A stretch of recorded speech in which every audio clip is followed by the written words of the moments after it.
సూర్యచంద్రుడు ఉన్నంత వరకు, మన తెలుగు జాతి ఉన్నంత వరకు ఆయన అందరికీ ఆరాధ్యుడు అయ్యాడు. ఆయన నటించినప్పుడు పౌరాణికాలు ప్రాణం పోసుకున్నాయి, జానపదాలు జావలీలాడాయి, అలాగే సాంఘికాలు సామజ వరగమనాలు అయ్యాయి.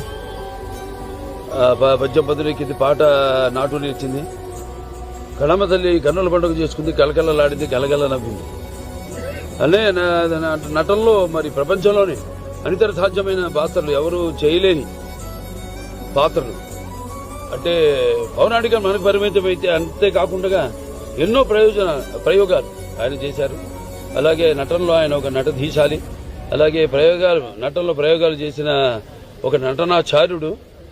అలాగే చేసిన ప్రతి పాత్రను కూడా పరకాయ ప్రవేశం చేసి అణువణువులో నింపుకుని ఆ పాత్రలకు ప్రాణం పోసిన మహానుభావుడు నందమూరి తారక రామారావు. అటువంటి నటుడు ఎటు చూసినా ఎటు వెతికినా కూడా ఎక్కడా మనకి కనిపించాడు.